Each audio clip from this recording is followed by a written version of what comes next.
எல்லாத்தையும் மேலங்க நான் கேட்கிறேன், நூஹ் நபி உங்களுக்கு தெரியும், பிரச்சாரத்திற்கு ரொம்ப நன்மை ஒரு ஆள் கிடைக்கும், அவருக்கு தான் கிடைக்கும். ஏன்னா அவர் 950 வருஷம் வாழ்ந்திருக்கிறார். 950 வருஷம் பிரச்சாரம் பண்றாரு, எவ்வளவு கூலி கிடைக்கும்.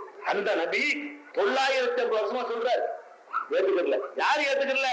கட்டின மனைவி ஏற்றுக்கொள்ளவில்லை. அதான் பாயிண்ட். அவருடைய பிள்ளை ஏற்றுக்கொள்ளவில்லை. ஒரு மகன் ஏற்றுக்கொள்ளவில்லை. இதை பத்தி அல்லாஹ் சொல்லி காட்டுறான். நிராகரிக்கக்கூடியவர்களுக்கு நூஹுடைய மனைவியையும் லூத் நபியுடைய மனைவியையும் அல்லாஹ் முன்னுதாரணமாக எடுத்து காட்டுகிறான். இந்த ரெண்டு பெண்களும் நூஹ் நபியுடைய கொண்டாட்டியும் லூத் நபியுடைய மனைவியும் ரெண்டு நல்ல அடியார்களுக்கு மனைவியாக இருந்தார்கள். ரெண்டு பேருமே கணவனுக்கு கொள்கையிலே துரோகம் செய்தார்கள். ரெண்டு நபியும் தங்களுடைய மனைவியை காப்பாற்ற முடியவில்லை. நரகத்திற்கு செல்லுங்கள் என்று ரெண்டு பேருக்கும் உத்தரவு போடப்பட்டு விட்டது. நூஹ் நபிக்கு யாரை காப்பாற்ற முடியலையா? மனைவியை காப்பாற்ற முடியல. லூத் நபிக்கு மனைவியை காப்பாற்ற முடியல. முடிஞ்சு வச்ச கதை.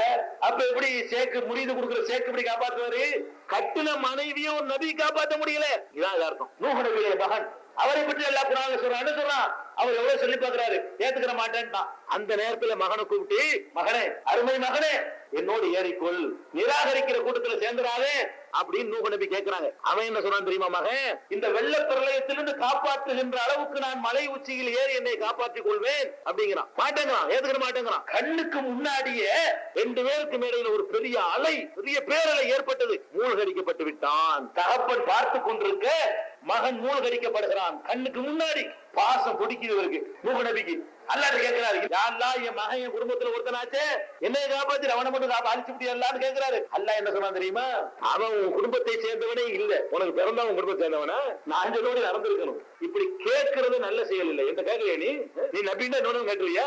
இறை துணை தூதரை நியமிச்சா நீங்க எவனுக்கு வேணாலும் கேட்டுவீங்களா? அல்லாஹ் கேட்கிறான். நீ செய்யற வேலை நல்ல வேலை இல்ல, அநியாயக்காரனை பத்தி பேசாதேன்ட்டு அல்லாஹ் சொல்றான். என்ன அர்த்தம்? அல்லாஹ்வுடைய ஜட்ஜ்மெண்ட்டுக்கு எதிராக இறை தூதர் தன்னுடைய பெத்த மகனுக்கு கேட்க முடியவில்லை. மூடத்தனம்ங்கிறான். மடையர்கள் பட்டியலில் சேர்த்துருவேங்கிறான். இதுக்கு மேல என்னங்க இருக்கு? அப்புறம் என்னங்க, எப்படிங்க நீங்க வந்துட்டு மகான் பெரியா இருக்கிறீங்க? சிந்திச்சு பார்க்கணும்.